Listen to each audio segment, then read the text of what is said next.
Jadi kita mulai dari invariant subgroup.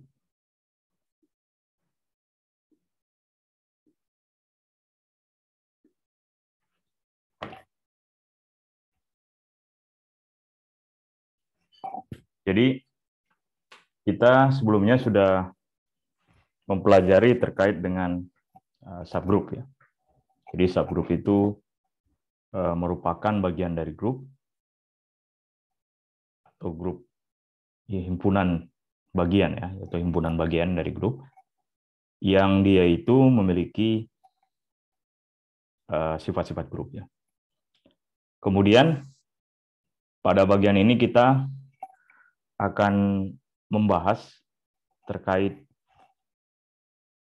bagian subgroup juga, tapi dia memiliki sifat yang lebih khusus ya. Jadi yang kita sebut sebagai subgroup yang invarian ya. Jadi misalkan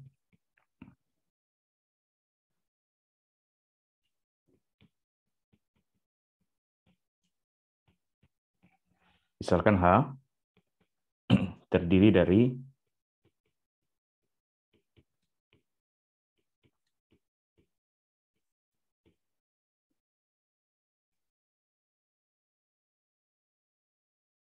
anggota.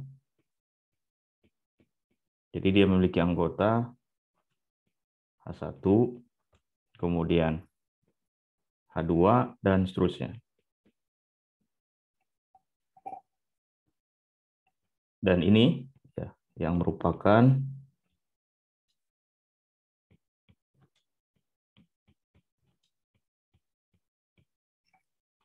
subgroup dari G. Nah, kemudian kita mulai dari ambil anggota G yang tidak berada di H.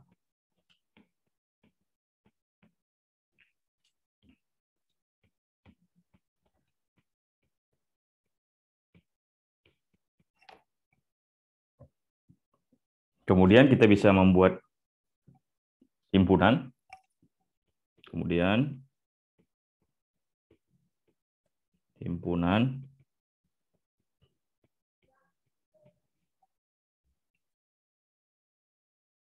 anggota-anggota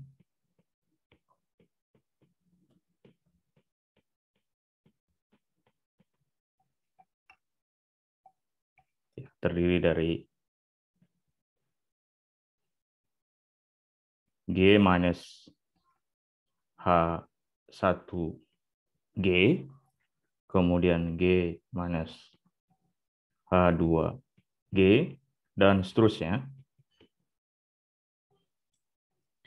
Ini membentuk subgroup.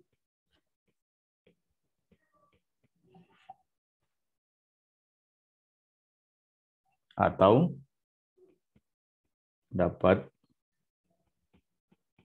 dinyatakan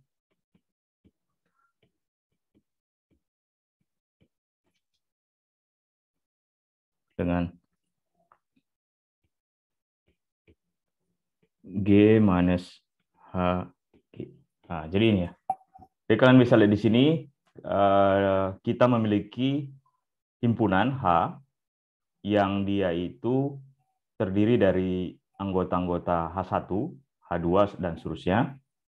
Dan dia merupakan bagian dari subgroup G ya.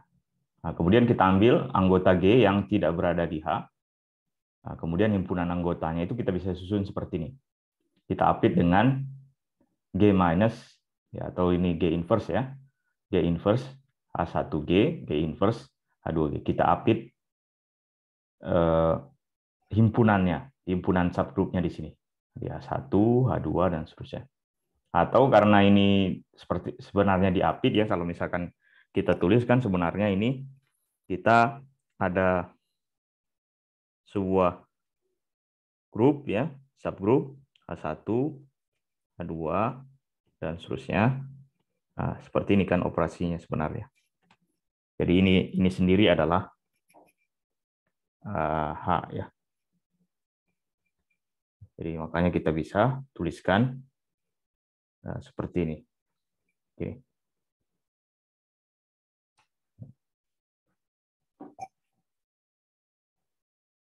Dan di sini berbeda dengan yang sebelumnya, yang left atau right coset ketika kita membahas terkait dengan teorema Lagrange.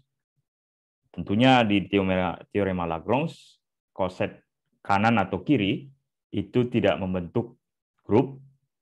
Tapi kalau misalkan kita lakukan transformasi seperti ini terhadap subgroup, maka kita peroleh grup ya. Makanya di sini kan kita bahas invarian subgroup. Jadi pada umumnya di sini, di sini kita tuliskan aja. Pada umumnya subgroup H dan G inverse Hg itu berbeda. Nah, ini pernyataannya. Kemudian, tetapi jika H dan G inverse Hg adalah sama, untuk seluruh G sebagai elemen dari G, kemudian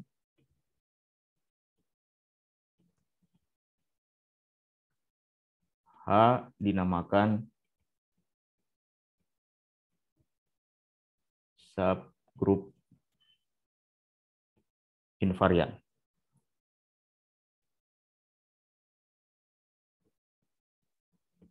Dinamakan sebagai subgroup yang invarian atau tidak berubah. Jadi karena bentuknya tetap sama, maka kita namakan sebagai invarian ya. Tidak berubah dia setelah kita lakukan transformasi. Jadi di sini H ya. H itu sama dengan kalau dia invarian ya. Berarti kan di sini kita bisa sebutkan H1 ya. Kemudian H2 dan seterusnya.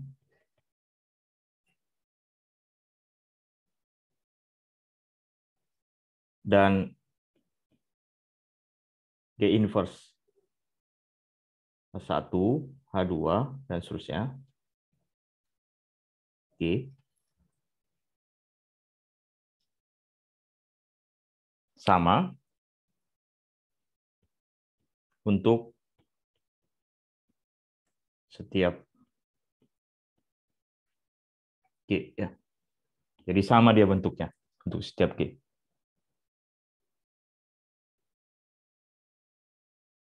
Jadi kita bisa simpulkan di sini transformasi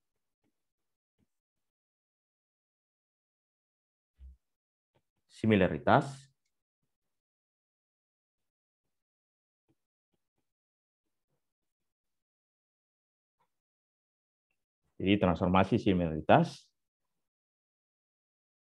dihasilkan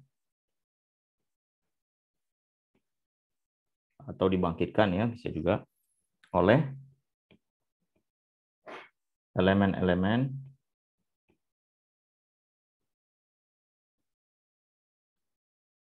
G yang menghasilkan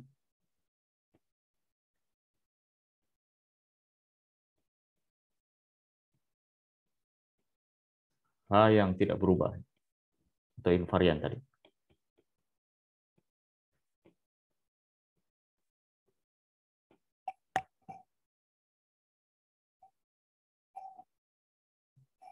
Ada juga beberapa istilah selain subgroup invarian atau invariant subgroup.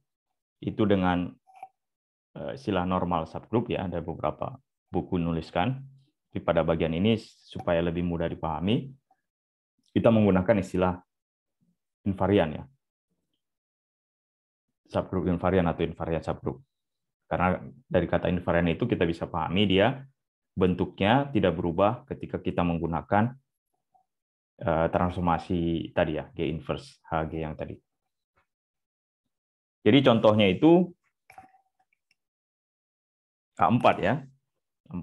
Jadi kalian bisa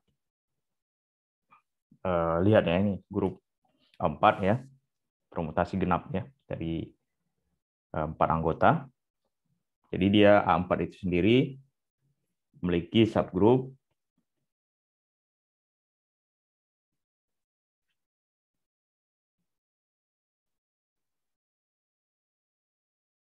dapatkan subgroup, kemudian 1, 2, 3, 4, 1, 3, 2, 4, 1, 4, dan 2, 3. Dan ini sama saja dengan direct product ya, Z2 atau Vier group ini invarian.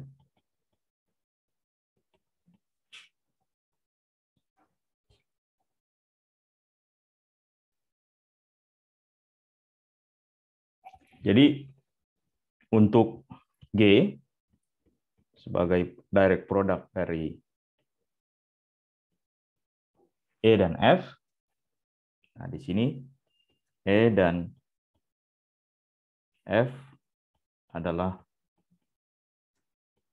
invarian atau subgroup yang invarian ya. Varian subgroup. Nah, contoh lainnya itu Z4 ya. Jadi kita lihat Z4.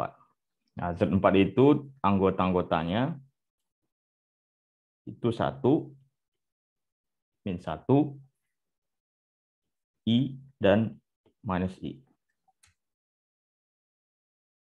Dan dia memiliki invarian subgroup dengan invarian subgroup itu Z2 dengan anggota-anggota 1 dan minus 1. Nah, jadi di sini kita bisa lihat ya, ada sebuah grup Z4, kemudian kalian masih ingat ya, Z2 itu merupakan grup yang kita bisa lihat seperti halnya akar ya, akar dari 1, akar kuadrat dari 1, Z2 ya. Jadi akar kuadrat dari 1 itu kan bisa 1 dan minus 1. Kemudian Z4 terkait dengan akar pangkat 4 ya. Jadi kita bisa lihat di sini Z2 itu merupakan bagian dari Z4. Jadi anggotanya yang di luar dari Z2 di sini adalah I dan minus I. Jadi ini. Yang inilah, jadi kalau misalkan tadi kita gambarkan di dalam sebuah bagan ya, diagram ya. Jadi kalau misalkan ini adalah Z2, Z4, dan di bagian dalamnya yang lebih kecil, itu tentunya adalah Z2 yang anggota-anggotanya, ini adalah Z2. Jadi bagian lebih kecil. Jadi Z2 ini di sini, di dalamnya ini, kita bisa tuliskan, di sini adalah 1 dan minus 1. Nah, Z4 tentunya di luar sini, di bagian luar sini, itu ada elemen I, dan minus I. Nah, dan totalnya adalah I minus I, 1 dan min 1 totalnya. Jadi himpunan yang lebih besar itu adalah ini, bagian ini, dan ini yang lebih kecil atau subhimpunan atau subgrup dalam kasus ini. Karena lebih terbatas, dia harus memiliki sifat grup, kita namakan dengan subgrup. Nah, kita lihat di sini, seperti pernyataan tadi, ambil elemen dari G, elemen dari grup, yang di luar grup H-nya, atau di luar Z2 ini. Berarti kita ambil contoh itu I, ya. Kita ambil contoh I. Kita ambil. Jadi ini adalah G-nya. Istilahnya kita bisa sebutkan ini sebagai G yang tadi, menggunakan transformasi ini, ya. G inverse, tentunya di sini himpunan dari Z2, kita tuliskan saja di sini H, ya.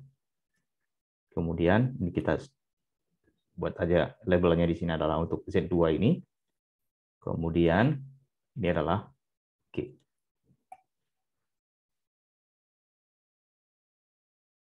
Nah, kita masukkan di sini, berarti ini adalah I inverse.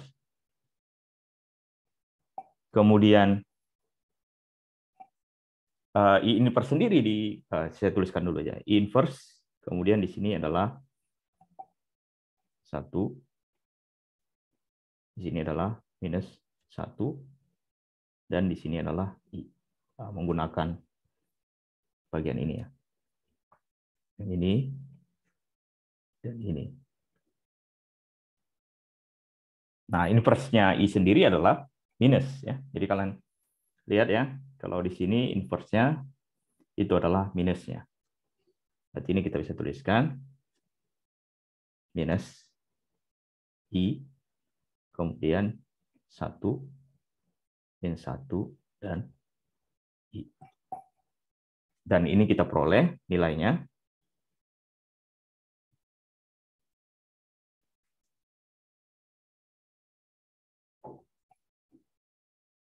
Jadi min I, kemudian di bagian sisi kanannya I, berarti minus I dikali I.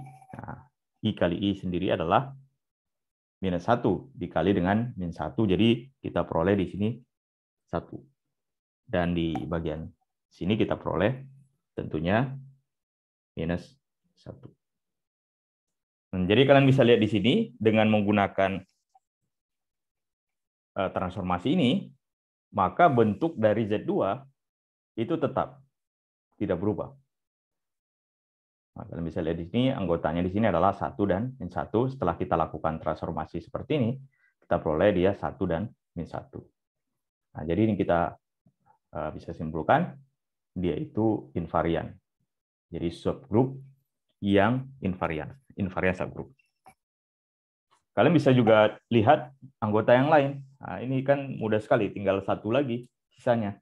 Sisanya di sini adalah, karena kita gunakan tadi sudah menggunakan I, kita gunakan minusnya. Nah, kita gunakan minus I juga sama saja. Cuma bedanya di sini bagian yang di sini jadi, di sini kita lihat, ya, itu minus I inverse. Nah, kemudian di sini minus I-nya. Tapi hasilnya akan sama. Kemudian contoh yang lainnya itu adalah Z4.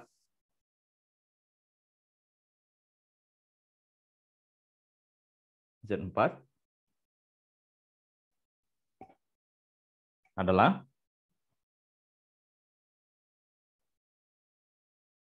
invarian subgroup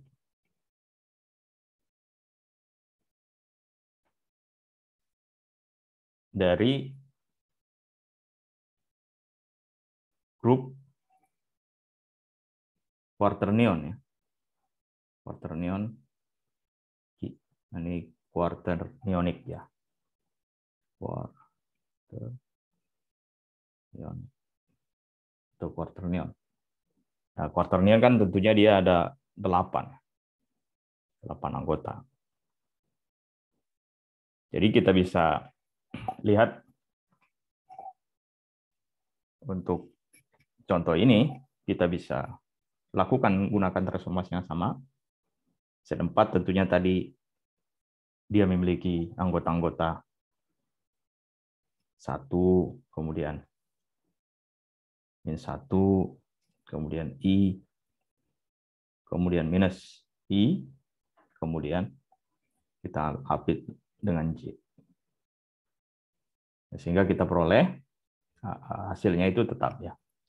1, -1, I, dan minus I. Nah, tentunya yang di luar dari bagian ini ada J kan. Nah, kalian masih ingat di grup quaternionic ya, ada 8 anggota, ada anggota-anggotanya, ada perluasan dari grup imajiner yang kita biasa bahas, ada I kan, ada minus I, kemudian ada J, ada minus J, kemudian ada K, ada minus K. Nah, jadi kita bisa tuliskan di sini G berisi sebuah invarian. Jadi contohnya di sini kalau G dia berisi invarian, sebuah invarian subgrup H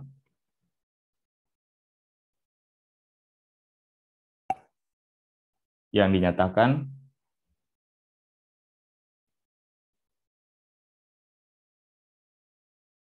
dengan simbol atau tanda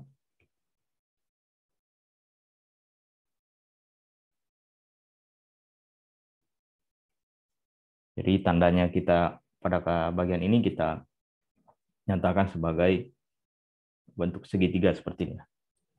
Jadi kita bisa tuliskan di sini adalah G adalah ini, G segitiga. Nah, jadi H itu merupakan invarian subgrup dari G, atau G itu memiliki subgrup invarian yang kita namakan sebagai H. Atau dengan kata lain bisa juga kita tuliskan H itu dengan tanda yang terbalik ya. Jadi kita bisa tuliskan segitiganya seperti ini. H sebagai G. Jadi di sini ini H merupakan invarian subgrup dari grup G. Nah, jadi ini bentuk yang lebih terbatas. Kalau yang sebelumnya kita menggunakan G seperti ini kan, sebelumnya subgrup ya.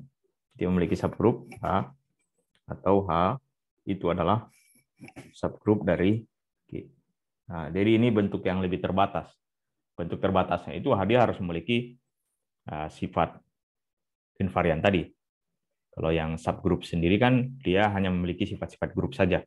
Kalau ini ada tambahannya. Selain dia memiliki sifat-sifat grup, dia juga harus memiliki sifat yang invarian atau tidak berubah setelah kita gunakan transformasi tadi, transformasi similaritas tadi.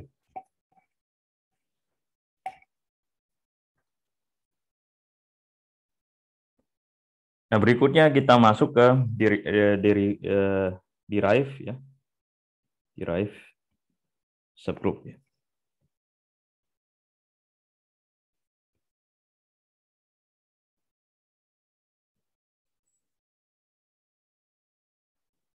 Jadi derive subgroup ini misalkan di dalam sebuah grup ya. Jadi ada, jadi kita bisa tuliskan diberikan sebuah grup G,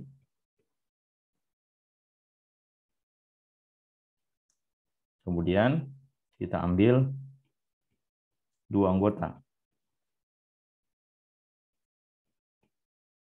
Nah, di sini kita ambil dua anggotanya itu adalah A dan B. Kemudian kita bisa tuliskan A dan B definisinya. Kurung segitiga seperti ini.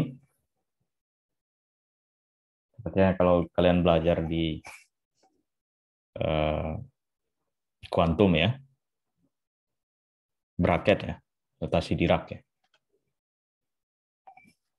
Jadi kita bisa tuliskan definisi seperti ini, A inverse, ini B inverse, AB. Dan ini sama dengan BA inverse, yang bagian ini ya. Yang bagian ini adalah BA inverse. A inverse B inverse itu adalah BA inverse. Kemudian AB.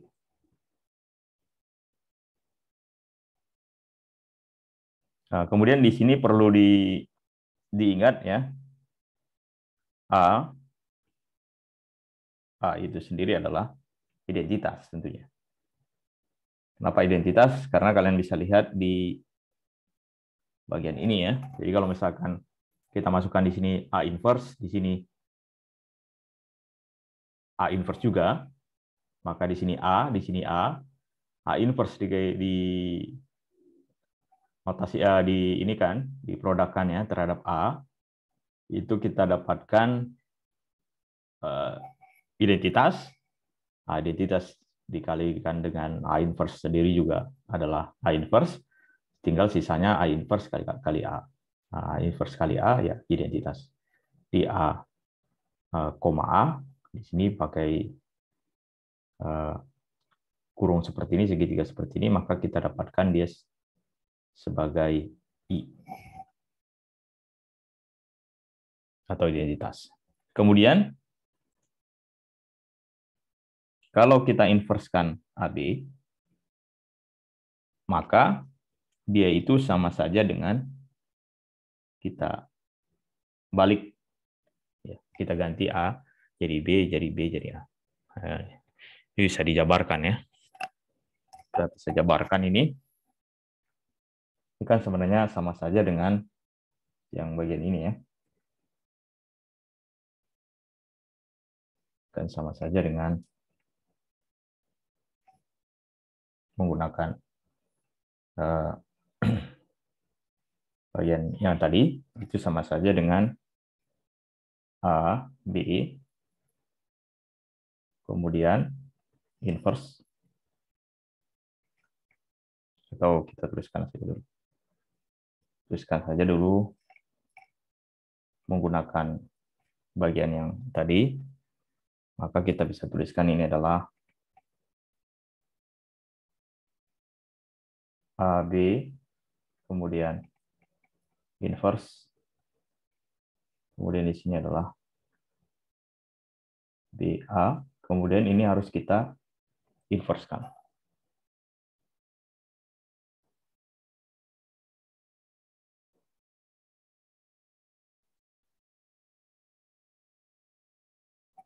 Nah, tentunya yang bagian ini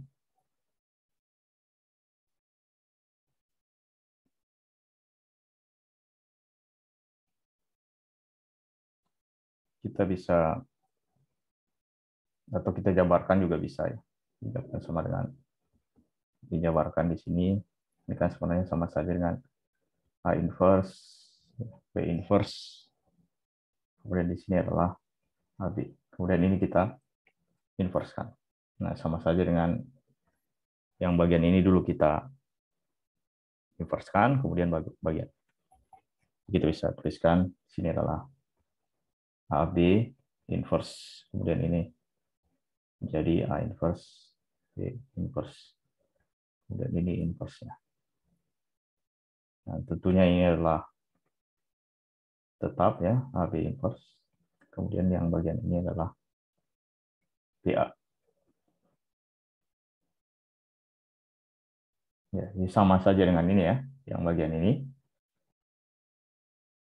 Ya. Tinggal di sini A menjadi B, kemudian B menjadi A.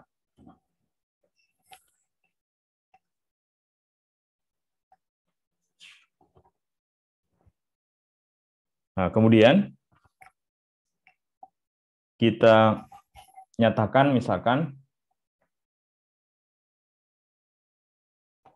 objek-objek dari AB tadi, ya, kita nyatakan objek dari AB ini kita nyatakan dia dengan X1, kemudian X2, dan seterusnya.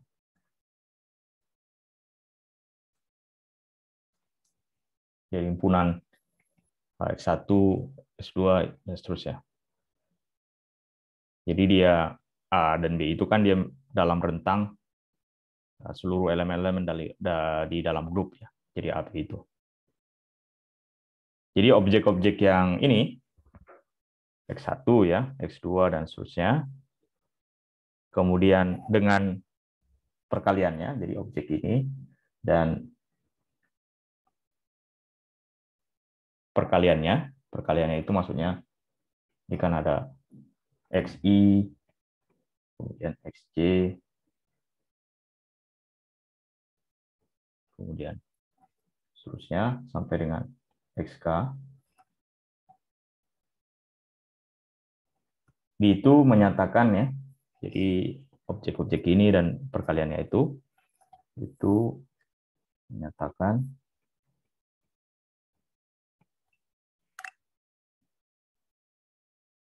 sebuah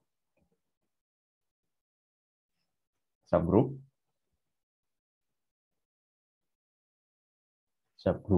G yang dinamakan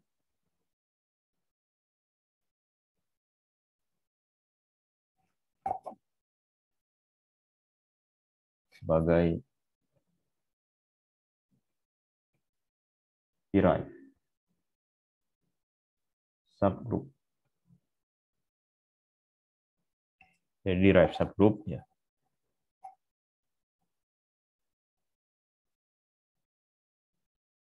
Jadi kita sekarang masuk sebagai contoh ya.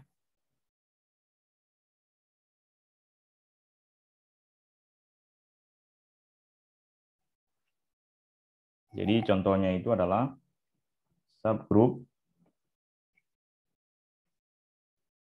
Sn adalah AN tentunya.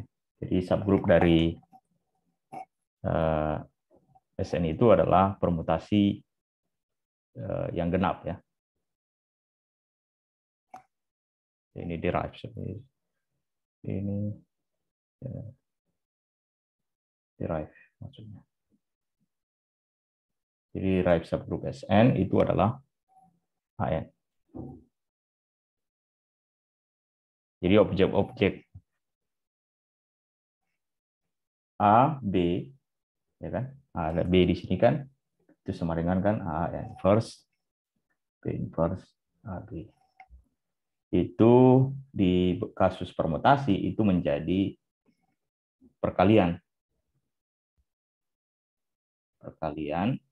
dari 4 permutasi.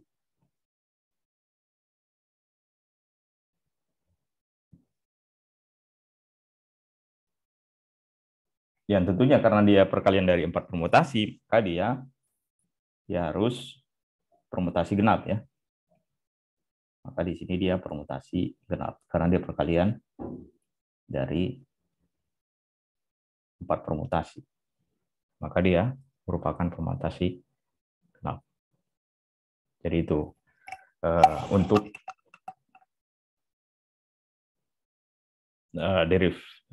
derived subgroup ya.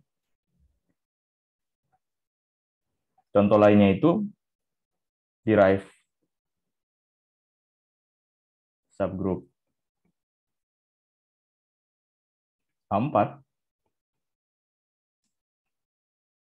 itu adalah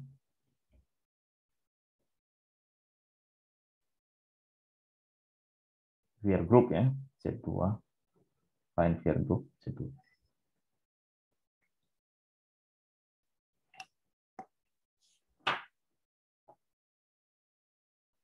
Jadi untuk yang kasus misalkan kita lihat ya di result grupnya 1, 2, 3, 4, kemudian 1, 2, 3. Nah, ini kalau kita jabarkan, ini kita bisa tuliskan ya, ini sebagai dengan menggunakan aturan-aturan perkalian permutasi ya. Itu menjadi 1, 4, 2, 3.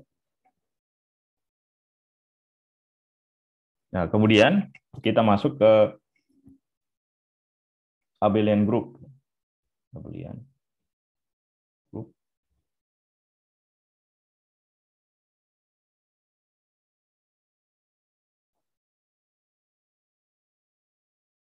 Jadi abelian group itu, atau grup abelian ya, grup abelian itu kita peroleh untuk grup abelian itu kita peroleh AB itu sama dengan identitas untuk setiap A dan B. Jadi kita bisa simpulkan untuk kasus grup abelian, jadi objek AB ini kita gunakan definisi seperti ini. Ini adalah BA inverse AB itu berguna ya untuk mengukur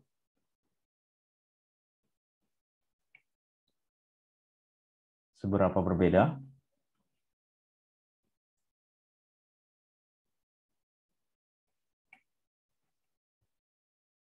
AB dari BA.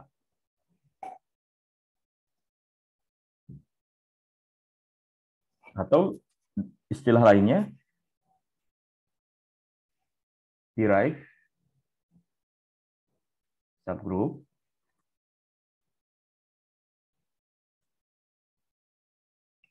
menyatakan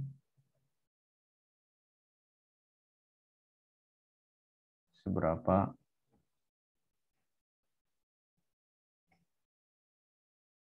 non-abelian grup C. Jadi menyatakan seberapa non-abelian ya. Apakah dia abelian atau komutatif ya. Jadi diukur dari definisi ini. Derive subgroup tadi. AB, BA inverse, AB.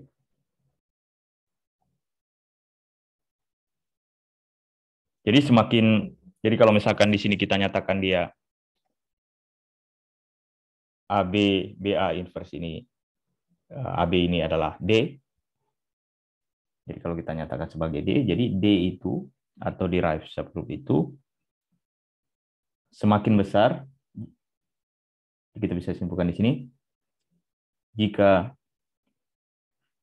D semakin besar,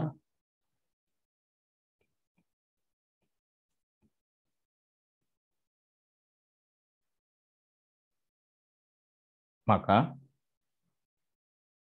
semakin jauh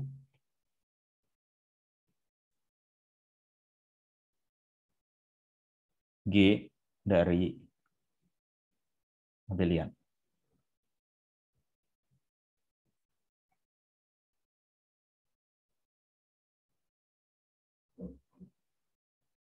Jadi contohnya di sini adalah grup quaternion ya.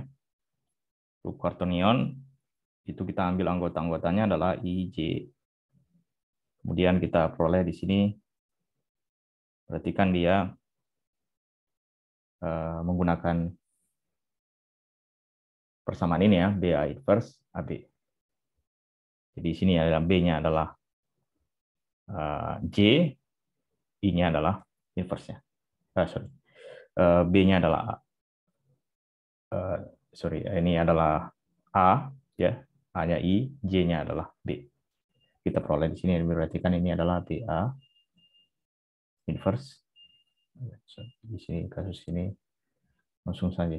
Ini berarti J I inverse, kemudian di sini adalah I dan J. Nah, J inverse menggunakan definisi inverse, maka ini adalah minus. Maka ini sebenarnya kan I inverse kali J inverse. Jadi minus I dikali dengan minus J. Kali dengan I, kali dengan J.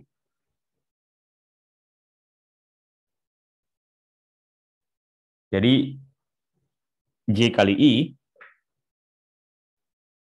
ya kalian masih ingat ya, minus J dikali dengan I adalah K. Jadi ini kita bisa peroleh jadi minus I K J. Nah, dan minus I dikalikan dengan K itu adalah J. Jadi ini adalah J. Dan ini adalah minus 1. Nah, jadi ini dia tidak, derive subgroupnya dia tidak abelian ya, karena kita peroleh dia nilainya sama dengan minus 1.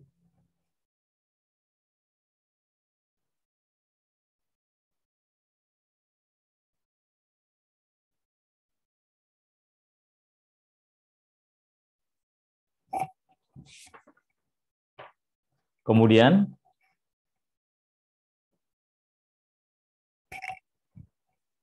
kita bisa juga tunjukkan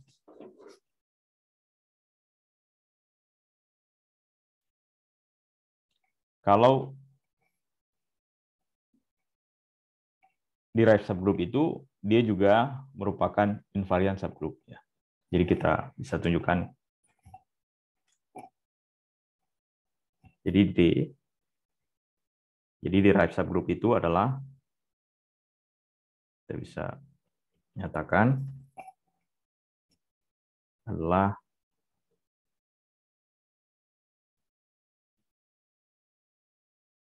invariant subgroup dari G. Jadi kita mulai dengan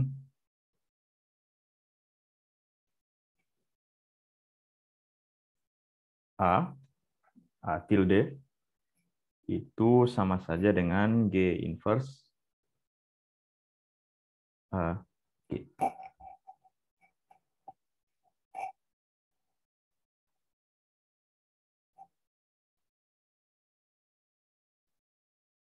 Sehingga kalau misalkan kita tuliskan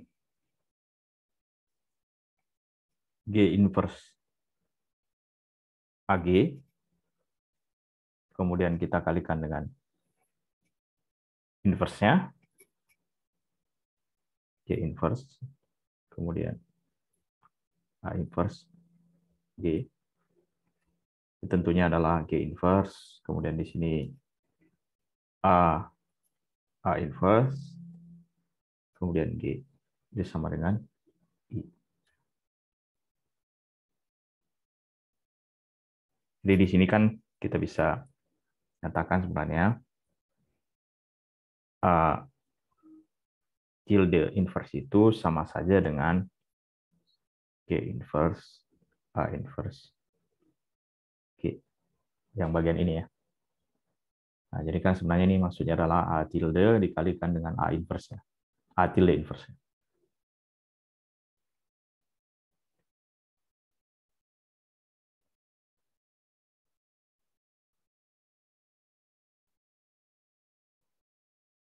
Nah, sehingga kita bisa tuliskan G inverse.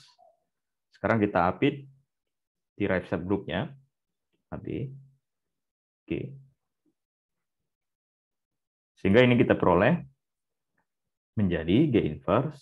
Nah, AB sendiri itu adalah A inverse ya. Jadi menggunakan kurung segitiga itu A inverse B inverse AB, maka ini kita bisa tuliskan A inverse B inverse AB, kemudian kita apit dengan G.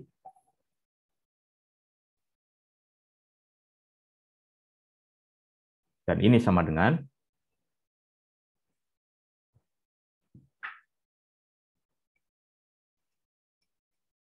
H tilde inverse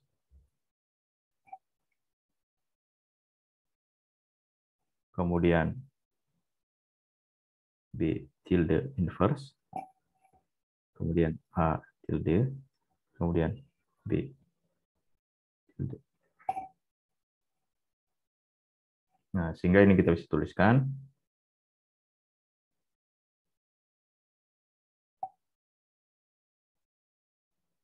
A tilde, koma, B.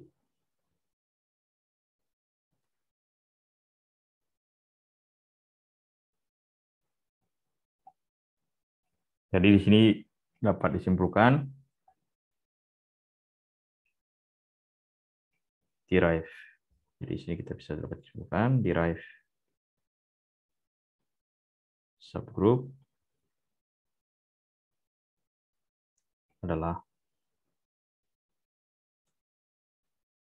invarian subgroup.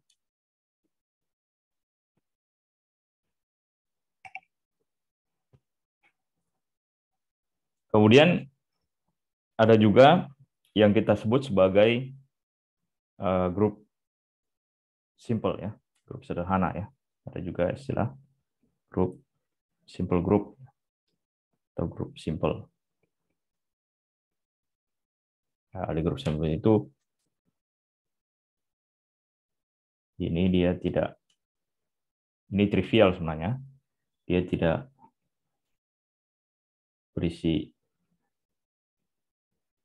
invarian subgroup.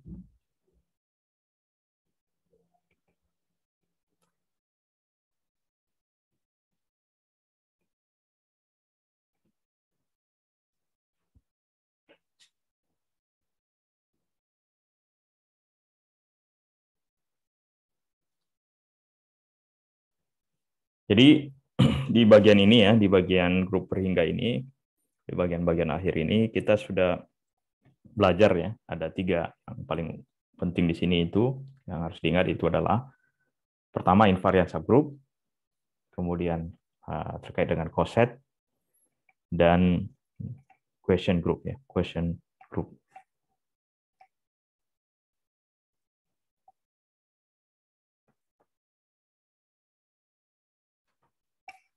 Jadi kita tuliskan di sini. Di sini adalah invariant bagian ini, invariant subgroup, coset dan quotient.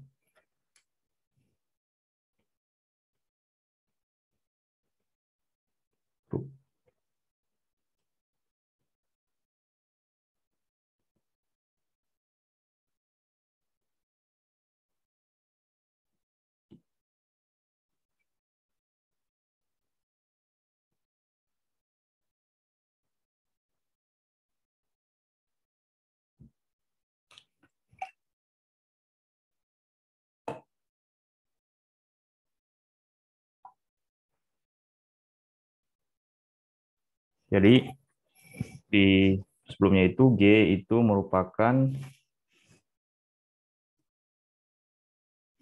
ya, G berisi ya, G berisi invariant subgroup ya H. Jadi di sini seluruh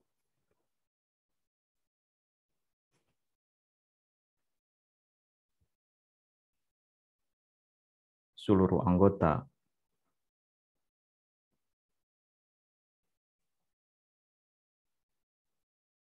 ekivalen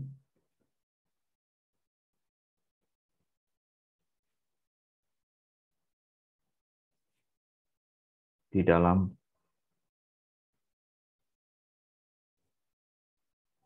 subgroup H.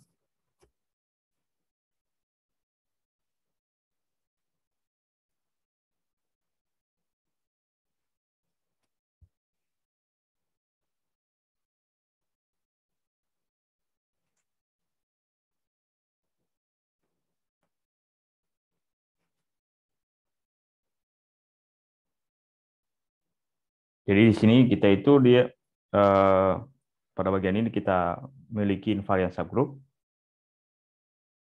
Jadi dengan invariant subgroup ini kita itu bisa membentuk objek yang kita namakan dengan coset. Nah, setelah itu kita membangun grup lain yang kita namakan dengan quotient group. Jadi yang pertama, kita mulai dari invariant subgroup.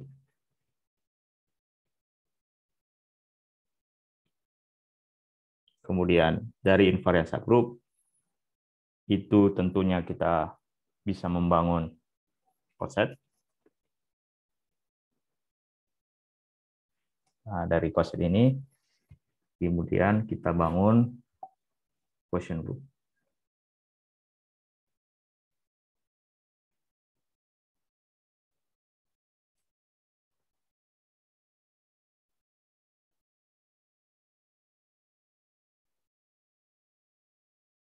Nah, jadi kita mulai dari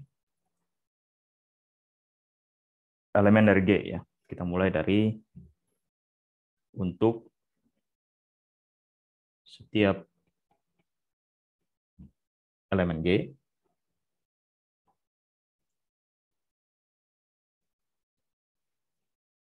kita tinjau di sini, tinjau elemen. Nah, kita tinjau di sini elemen G, kemudian H1, nah ini ya, cosetnya G, H2, dan seterusnya. Dan ini kita nyatakan sebagai GH. Jadi di sini kita memiliki himpunan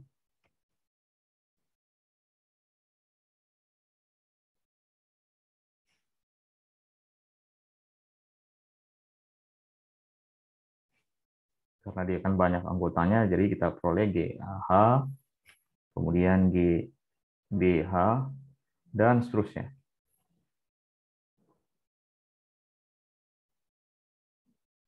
Jadi kalau kita lakukan operasi GA, elemen di GHI, ya GH, dan GBH, C, maka ini kita peroleh menjadi GCH dengan di sini GC itu adalah produk dari GA dan GB. Jadi kalau misalnya di sini ya GA, GB kan kita bisa susun dia menjadi GC, GB.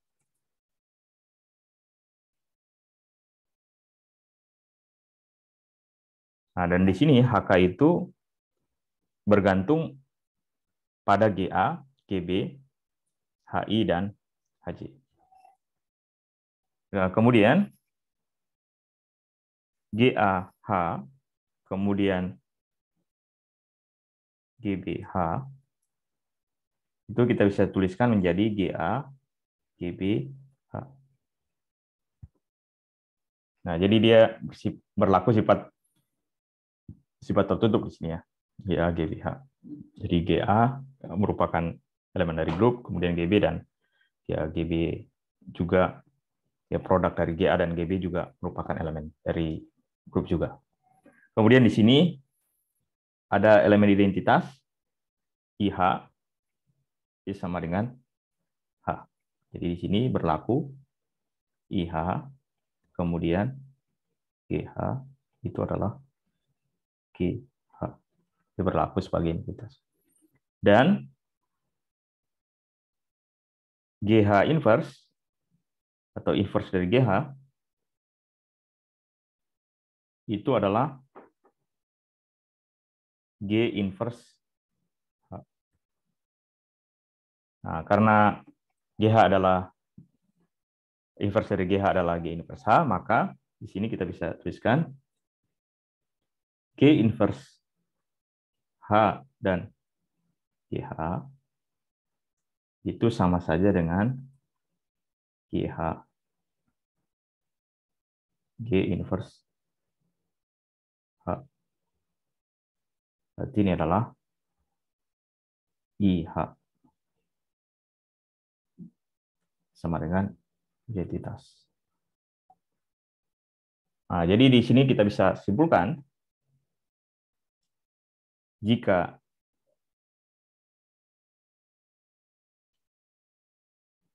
grup G memiliki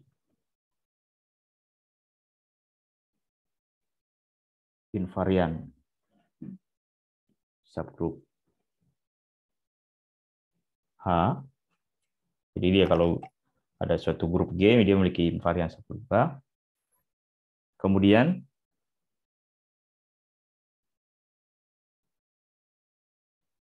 kita dapat membangun grup lain, left coset GH.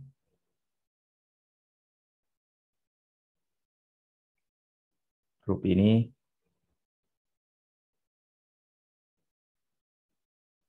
dinamakan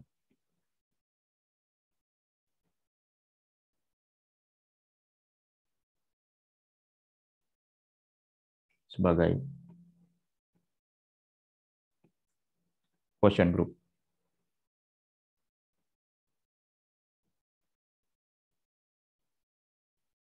Atau Q ya. Ini sebagai G, nah, sama saja dengan di Lagrange theorem ya. Jadi dia membagi grup sampai habis ya. Jadi kalau misalkan di sini jika NG menyatakan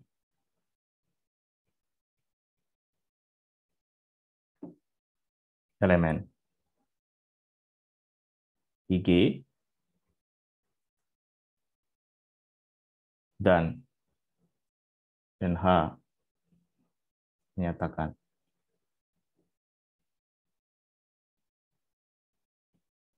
elemen di H,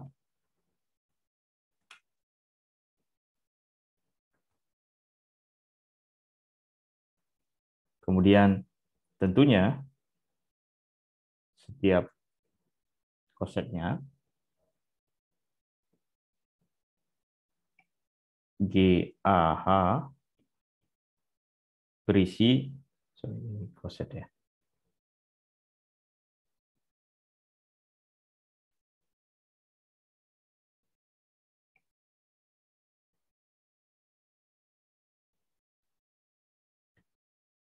berisi NH. Jadi dia kosetnya berisi NH, sehingga kita bisa dapatkan di sini, kita bisa tuliskan N quotient group itu sama saja dengan jumlah elemen dari G dibagi dengan NH. Quotient. Nah, ini.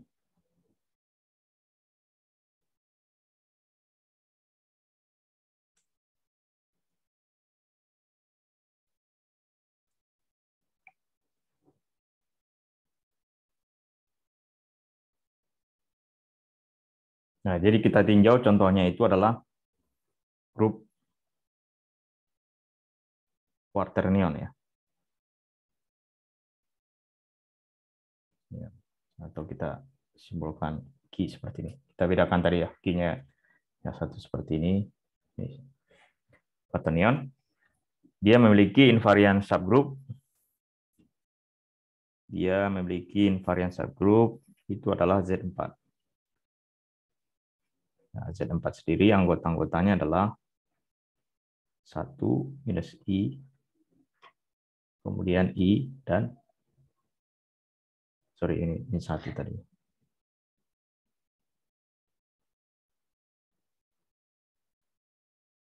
Nah, jadi kita bisa bangun quotient group. Kita bisa bangun quotient group.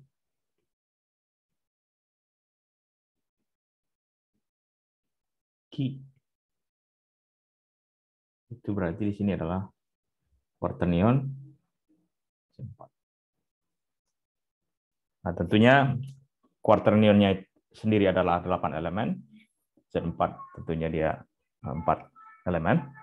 Maka di sini ini berarti terdiri dari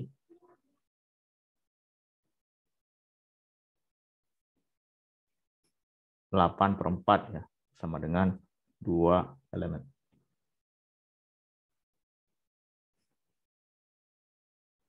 Jadi elemen-elemennya itu adalah elemen-elemennya adalah 1, -1, kemudian I dan -I, dan J koset ini ya, J1,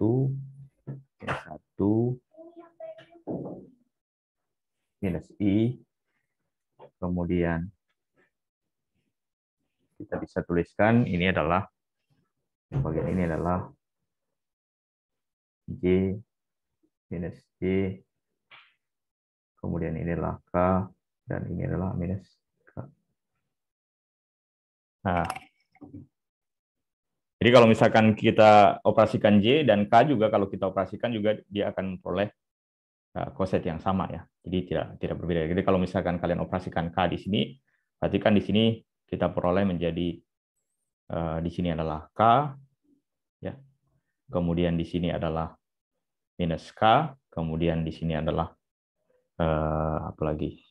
Tadi kan K, K-1, kemudian KI dan K-I. Tapi anggota-anggotanya tetap J, -J, K, dan -K. Jadi operasi left coset dari K juga tidak memberikan hasil yang berbeda. Jadi hanya 2 anggota saja dia. Di question groupnya itu ada 2 anggota. Jadi itu untuk bagian grup berhingga ini. Pada bagian ini ya. Sekarang baru kita masuk ke rotasi ya. Di rotasi. Kita masuk ke grup. Jadi kita masuk ke rotasi dan konsep Al-Jabarli ya. Jabarli.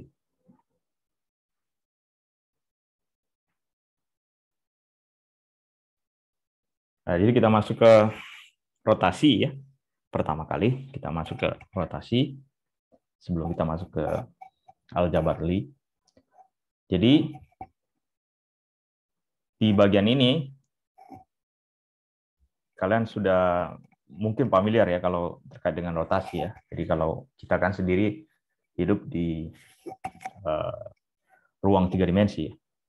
Jadi karena kita hidup di ruang 3 dimensi, kita tidak merasa terlalu penting melihat ya terkait dengan seperti apa ya rotasi grup ya di 3 dimensi, karena kita sebenarnya hidup di 3 dimensi. Jadi konsep grup itu sendiri sebenarnya itu merupakan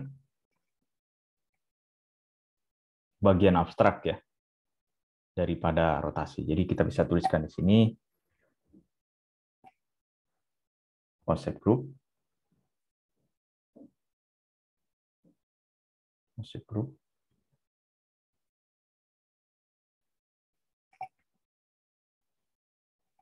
merupakan, kita bisa nyatakan ya, itu merupakan bentuk abstrak ya, abstraksi ya.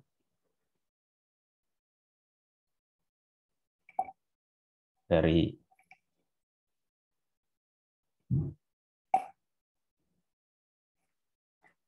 sifat rotasi ya.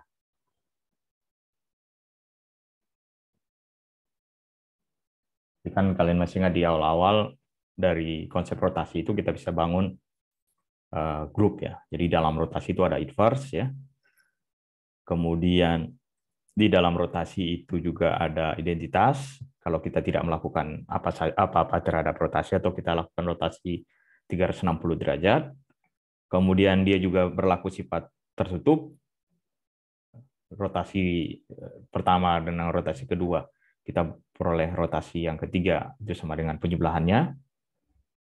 Kemudian identitas sudah, kemudian ada inverse juga ya. Jadi empat sifat dari grup itu dipenuhi dari rotasi.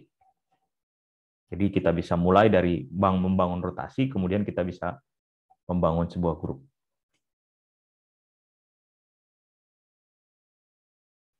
Nah, karena kita terkait dengan rotasi, biasanya kita mulai dari koordinat kartesian ya, koordinat kartesian, koordinat kartesian.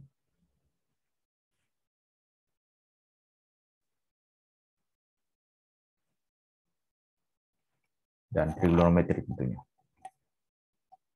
Trigonometrik. Ini yang paling umum. Jadi misalkan, jadi kita gambarkan ya. Jadi kita mulai dari gambar saja di bagian ini. Pertama kita gambar.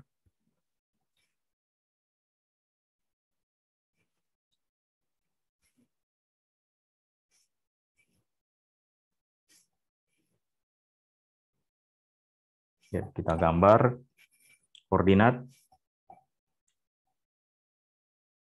di sebagai koordinat. Ya kita dua koordinat ya. Jadi ketimbang di sini kita biasanya kan kita mulai dari ada dua ya, bisa rotasi bendanya atau rotasi koordinatnya. Nah, jadi kita sekarang kita lebih konsisten di sini, kita mulai dari rotasi rotasi benda ya, rotasi benda atau rotasi pengamatnya. Nah, kita mau lebih konsisten di sini ke rotasi pengamatnya. Jadi kita bisa buat rotasi. Jadi kalau misalkan ada satu titik di sini, nah, misalkan di sini ya, atau kurang panjang di sini, ya di sini. Jadi kita misalkan nyatakan ini sebagai titik P.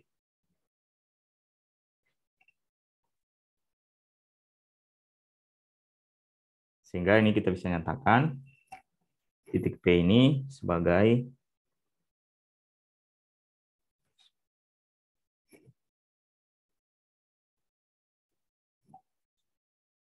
ini sebagai X, Y ya. Di sini berarti di sini kita ambil sebagai X dan di sini adalah Y. Ya, saya tuliskan aja ini adalah X. Kemudian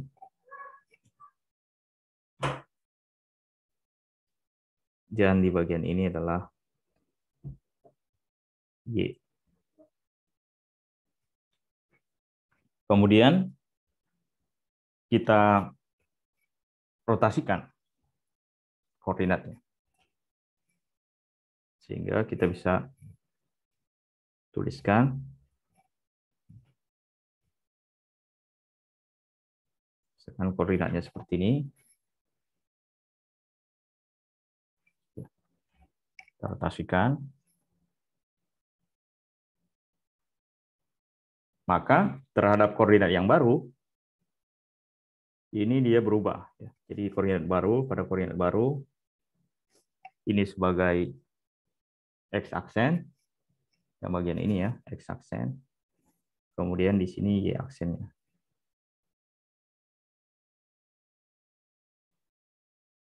Jadi kita bisa tuliskan ini sebagai Y aksen, dan di bagian ini adalah X aksen. Dan sudut di sini adalah, kita sebutkan saja sudutnya adalah theta. Nah sekarang kita belajar trigonometri di sini, berarti theta di sini tentunya sama saja dengan theta di sini. Sama saja. Kemudian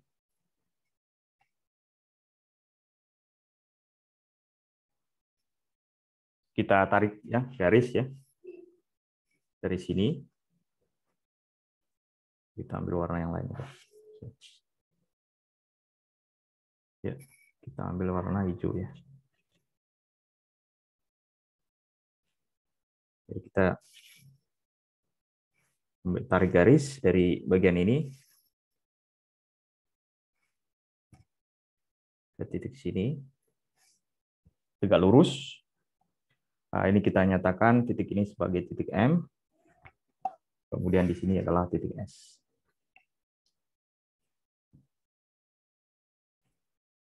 Kemudian di titik sini kita nyatakan ini sebagai T. Ya, kemudian titik ini sebagai titik Q. Yang bagian ini. Nah, sekarang kalau misalkan ini kita panjangkan P-nya ini, yang bagian ini. Ya, dan dia sejajar dengan ini, maka kita panjangkan, maka ini bagian sejajarnya. Kita bisa tuliskan.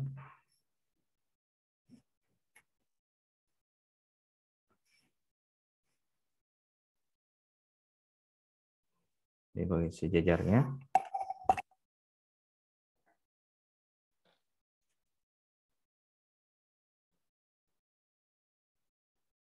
Maka ini kita nyatakan sebagai N. Jadi segitiga sudut 90 di bagian itu. Nah, jadi dari sini kita bisa tentukan nilai X aksen dan Y aksen setelah kita lakukan transformasi. Yang pertama, kita bisa lihat X aksen itu sendiri adalah OQ. Jadi kalian bisa lihat di sini, X aksen sendiri itu adalah dari titik 0 ini, kalau kita ambil titik 0 aja di sini sebagai O. Sini O, hijau aja. O.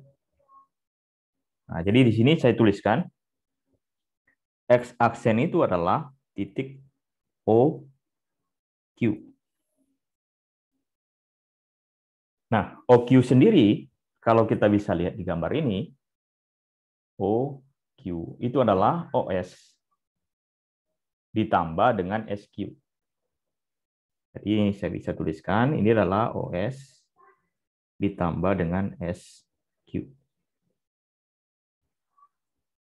Nah, sekarang kita harus menentukan nilai dari OS. Nah, nilai OS itu OS ini adalah ini segitiga ini. OS ada hubungannya dengan theta ini. Nah, dan ada hubungannya dengan X. Jadi kita bisa tuliskan di sini bahwa cosinus theta itu sama dengan OS dibagi dengan X ini, atau OM ya, atau saya tuliskan aja langsung X. Ya. Sehingga di sini kita bisa peroleh OS itu adalah X cos theta. Nah, itu yang pertama. Nah, kemudian sekarang kita menentukan SQ.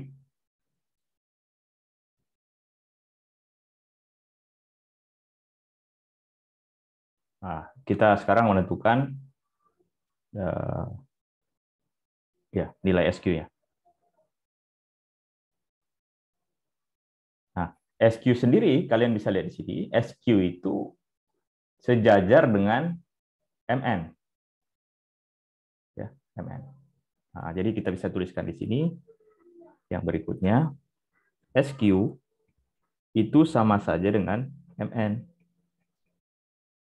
Nah, karena yang paling gampang itu kita meninjau yang MN ini. Nah, karena MN itu adalah segitiga dengan sudut theta, maka kita bisa lihat di sini sinus theta sinus theta itu adalah MN dibagi dengan PM, sisi miringnya. Bagi dengan PM. Bagi dengan PM. Nah, MN sendiri adalah yang harus kita cari ya tadi ya. Ini adalah SQ dibagi dengan Y. Nah, dari sini kita peroleh SQ itu adalah Y sinus theta. Nah, sehingga di sini kita peroleh nilai ini dengan menggunakan definisi-definisi ini. Ya, kita peroleh definisi tadi kita tulis.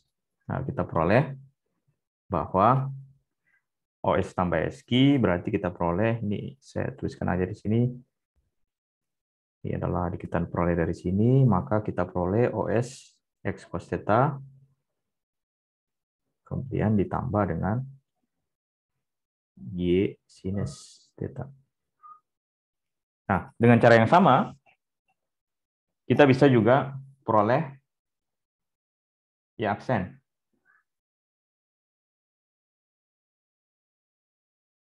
Nah, Y aksennya.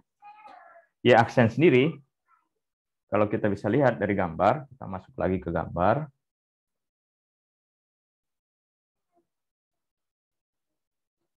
Y aksen itu adalah PQ. Nah, kalian bisa lihat di sini ya, ini adalah PQ. Y aksen itu adalah PQ. Nah, PQ sendiri itu adalah, kalian bisa lihat hubungannya dengan ini, yang bagian ini. Kita bisa lihat, Y aksen itu adalah PQ. Kemudian ini adalah sama dengan PN. Jadi kalau kita bisa lihat di sini adalah PN. Jadi PQ ini adalah kan Y aksen. PQ ini adalah PN dikurang QN. Jadi PN dikurang QN. Di PN kurang QN, nah ini saya langsung ini aja supaya mempersingkat waktu. Jadi dari sini kita peroleh bahwa sinus theta itu adalah, nanti kalian lihat lagi gambarnya untuk lebih jelas ini. Tapi konsepnya kan saya rasa sudah paham ya. Jadi adalah MS, ini adalah QN per X. Nah, sehingga kita peroleh di sini MS atau QN itu adalah sinus theta X atau X sin theta. Dan cos theta itu adalah PN per Y. Sama saja dengan dari sini kita peroleh PN itu adalah Y cos theta. Nah, dari sini kita peroleh, jadi hasilnya adalah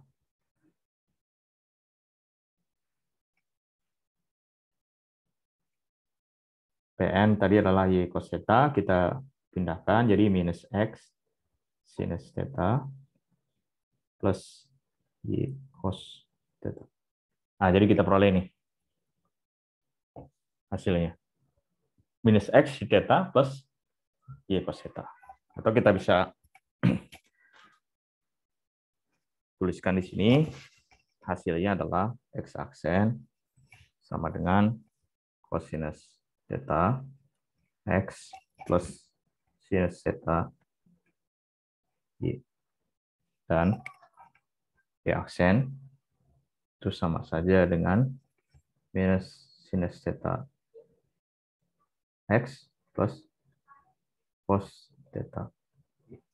Nah, itu kita peroleh hasilnya dengan melakukan transformasi koordinat ya. Jadi di sini kan titiknya tidak berubah, tetap di situ saja di RT-nya.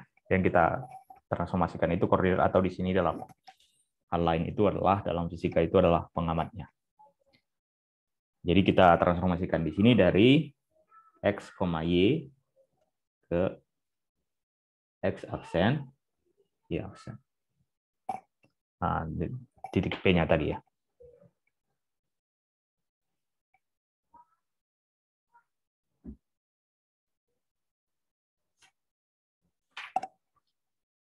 Nah, jadi untuk kasus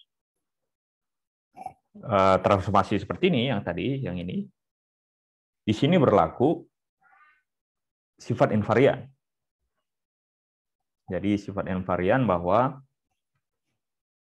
jarak ya, X aksen kuadrat ditambah Y aksen kuadrat, akarkan, itu sama dengan akar dari X kuadrat plus Y kuadrat. Invarian dia tidak berubah, panjangnya tidak berubah.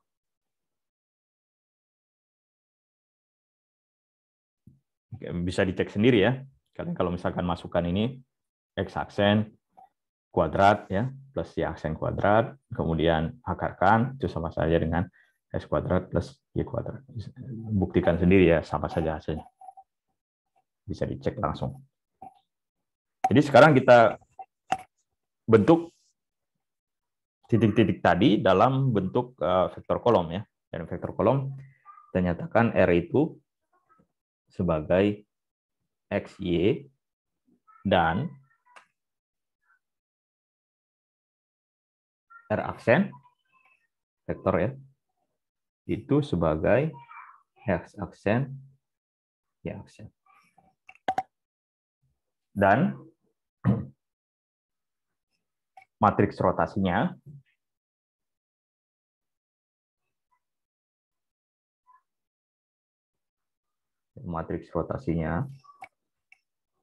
ya, kalian bisa lihat ya, ini kan dari X aksen ke dari X ya, dari X ke X aksen ya, atau dari R ke R prime ya, R prime atau R aksen ya. Kita bisa nyatakan ya, berarti kan di sini sebenarnya kan kita lakukan transformasi dari seperti ini sebenarnya. R theta R. Sorry, theta sebagai fungsi dari R. Nah, kan sebenarnya seperti ini. Matriks rotasinya dengan R theta ini, kalian sudah familiar ini, untuk dua dimensi, itu berarti kan di sini adalah cos theta, kemudian di sini adalah sin theta, kemudian di sini minus sin theta, dan cos theta. Ini kan sebenarnya kan diperoleh dari ini tadi, dari hasil trigonometri ini tadi, yang bagian ini. Ini kan berarti kan X yang cos theta, kemudian Y-nya sin theta, dan kemudian yang Y aksen ini adalah min sin theta, kemudian cos theta.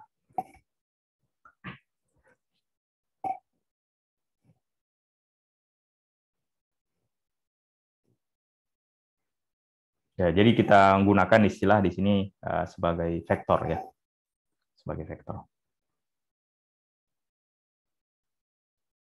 Jadi kalau misalkan ada P dia, jadi dia ada dua bilangan real. Ya, contohnya pada kasus ini kita nyatakan sebagai kecepatan dari partikel ya di dalam bidang. Di P misalnya sebagai P1, ya sorry ini bukan aksen ya, di P1, kemudian P2, dan P prime-nya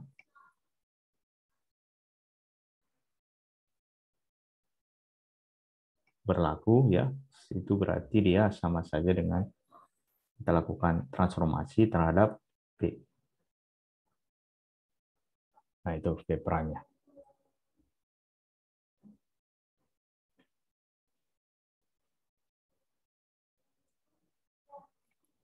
Kemudian juga di bagian ini ada istilah invarian terhadap, atau tidak berubah ya, maksudnya invarian itu terhadap transformasi linear. Transformasi linear.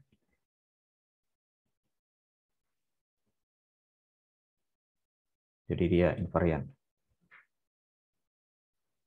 terhadap transformasi linear. Jadi kalau misalkan ada dua vektor, jadi diberikan dua vektor P, misalnya P1, kemudian P2, dan vektor Q, dan Q-nya sendiri adalah Q1, ini yang atasnya, Q1, kemudian Q2.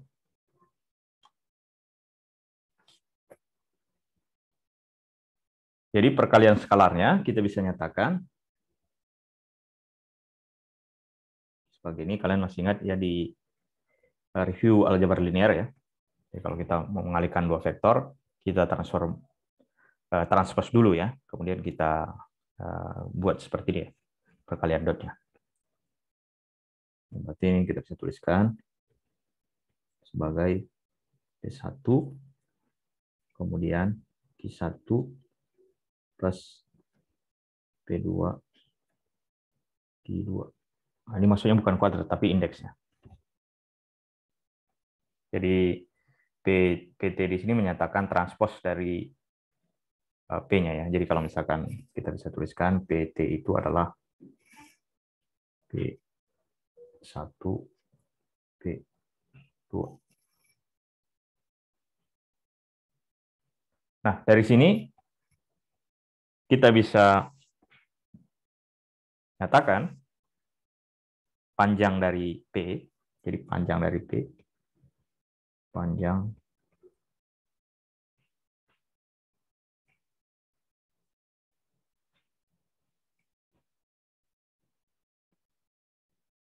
P itu sebagai P kuadrat. Ini kalian sudah familiar tentunya definisi ini ya. Berarti kan sama dengan P transpose, ini vektor tadi, dotkan dengan dia sendiri. Jadi sama saja dengan P1 kuadrat plus P2 kuadrat. Nah, jadi kita bisa dapatkan kalau dia invarian. Nah, jadi jika P aksen itu sama dengan RT P, nah kemudian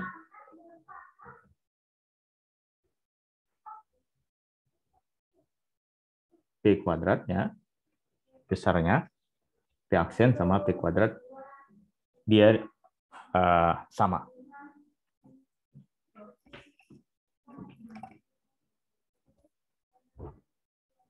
Jadi ini berlaku ya untuk setiap vektor P. Dan vektor P ini juga, kalau misalkan, bagaimana kalau misalkan P-nya kita komposisi ke dalam dua vektor sembarang ya. Jadi kalau misalkan P-nya kita komposisi terhadap dua vektor sembarang, kita sebut saja sebagai U dan V. Lambda ini menyatakan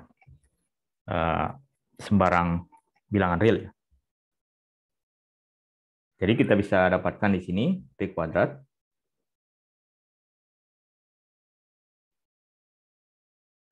di sini itu sebagai U plus lambda V kuadrat. Berarti sama saja dengan U kuadrat plus lambda kuadrat V kuadrat sama saja dengan 2 lambda, ini tambah 2 lambda UT, kemudian V.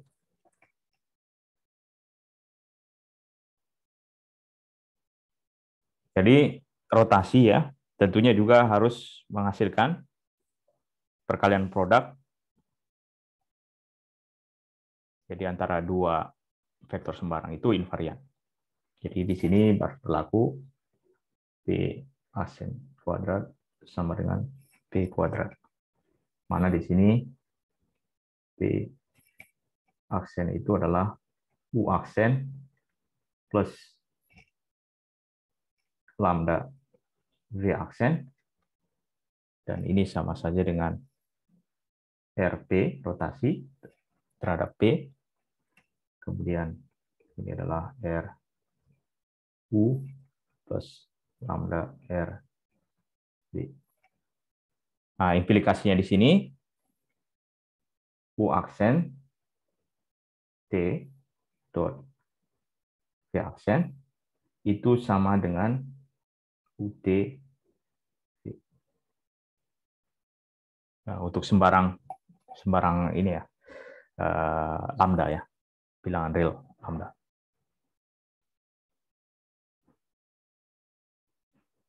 Sehingga di sini dari sebelumnya kita tahu bahwa U aksen itu adalah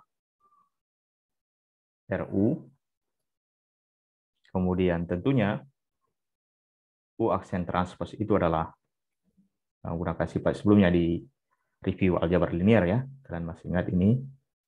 Kalau enggak nanti kalian bisa lihat lagi video sebelumnya ya terkait dengan aljabar linear.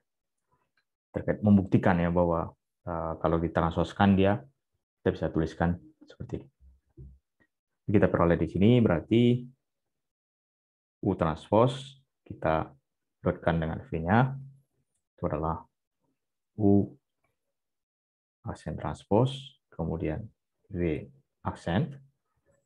Nah, di sini kita dapatkan U aksen transpose adalah I tadi, yang di atas ini, yang bagian ini, sehingga ini kita bisa tuliskan sebagai U transpose, kemudian R transpose dot R.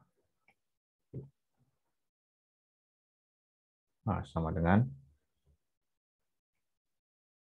U transpose R T R V.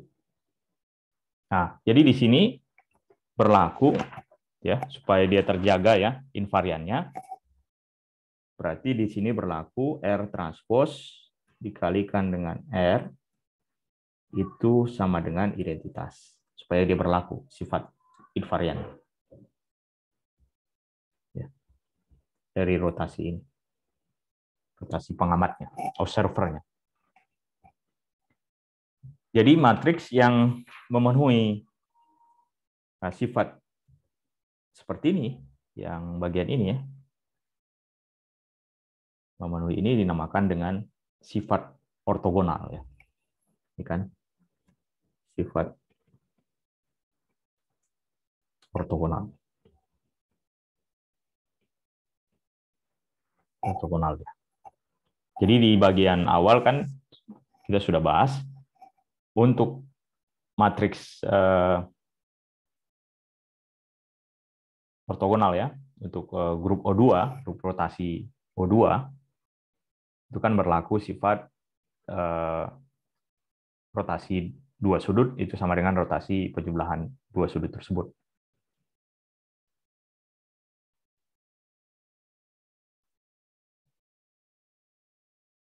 Jadi di sini kita bisa lihat ya, transformasi linear itu dia menjaga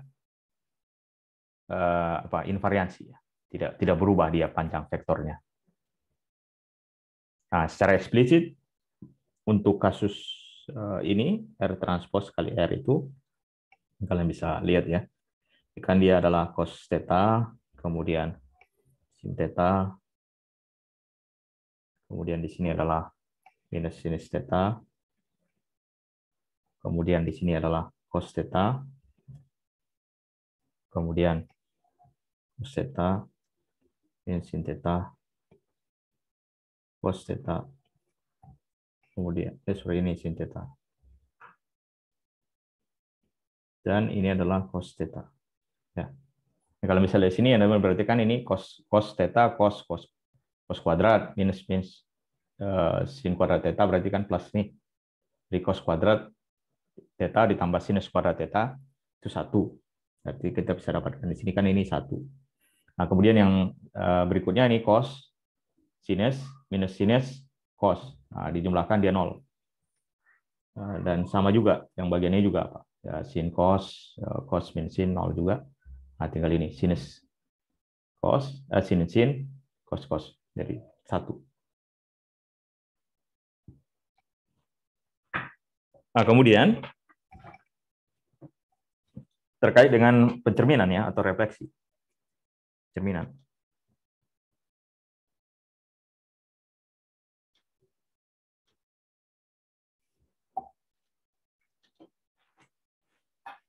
Jadi kalau di dalam sifat matriks, waktunya udah mau habis, tapi kita singgung sedikit ya, sebelum kita akhiri.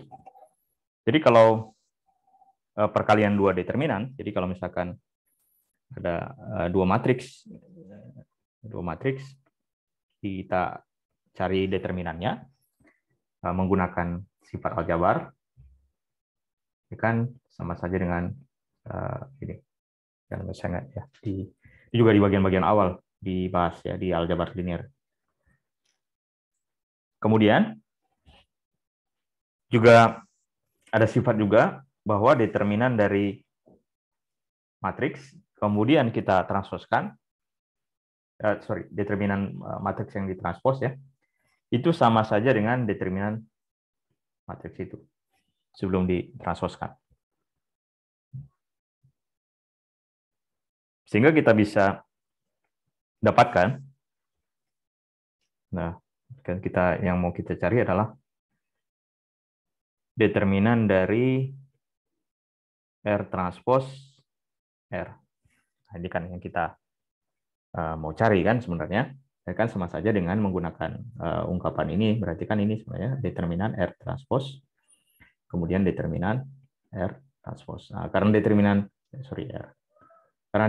R transpos itu sama dengan determinan dari matriks itu sendiri sebelum ditransposkan, maka ini kan sama, berarti ini kan determinan R, ini berarti determinan R. Nah, berarti ini adalah determinan dari R kita kuadratkan. Nah, karena berlaku sifat ini juga, determinan dari R transpos dikali R tadi, itu kan sama dengan 1. Maka ini harus sama dengan 1.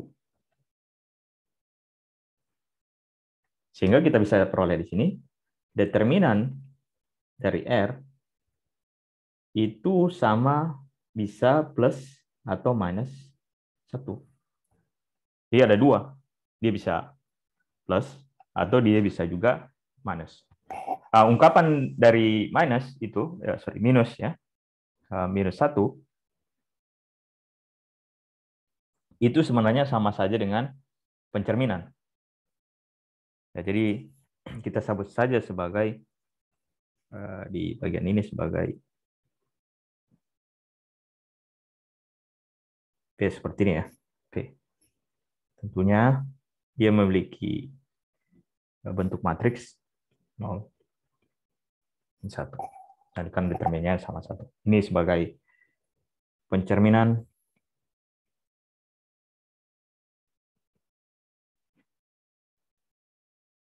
pada sumbu X ya.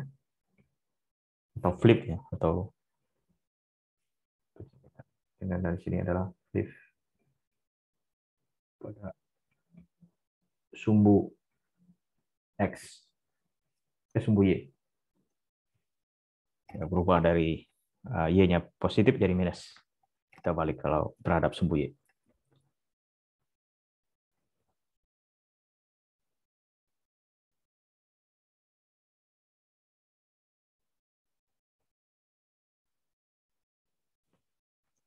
Nah, jadi di sini determinan dari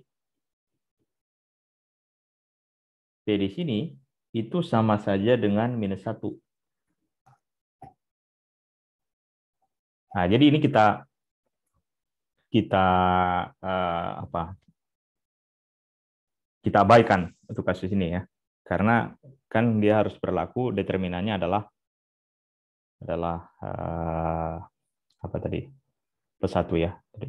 Jadi untuk rotasi kita abaikan sifat determinan P sama dengan 1. Jadi kalau di rotasi di bagian ini rotasi kan berarti kan berlaku determinan R. Jadi kalau yang determinan P-1 itu terkait dengan pencerminan.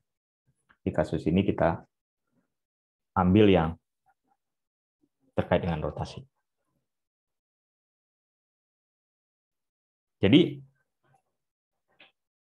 yang memenuhi sifat, kalau misalkan dia determinan dari sebuah rotasi, itu sama dengan 1, itu kita namakan sebagai kasus spesial, ya, kasus khusus, ya, S. Ya.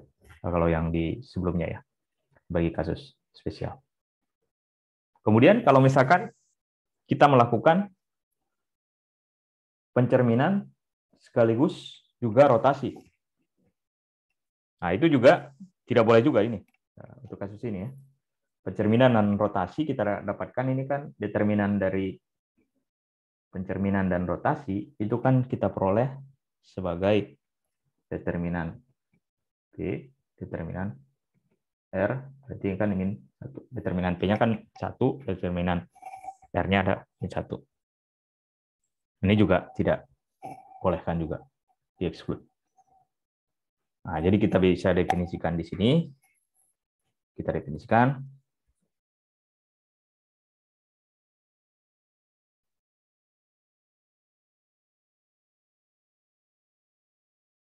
Jadi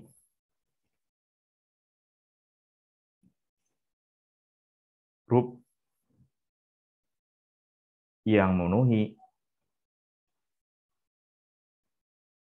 sifat ortogonal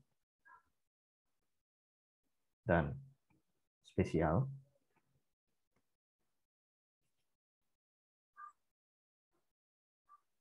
jadi kalau dia berlaku sifat ortogonal dan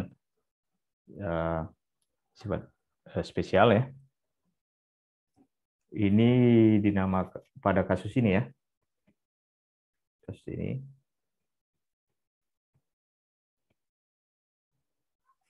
kasus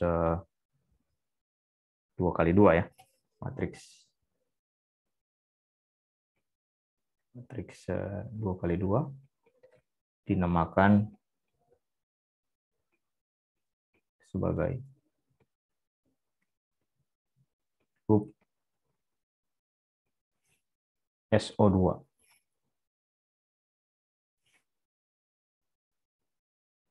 Ini dengan kata lain ini kan rotasi pada bidang.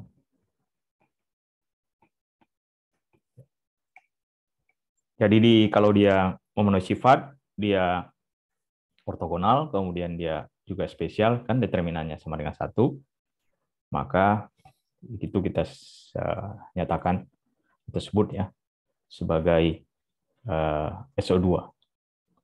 Tentunya ini kita bisa lakukan per umum ya, SO3 dan SON dan seterusnya. Nanti kita lanjutkan. Itu saja mungkin untuk bagian ini. Saya stop recordnya.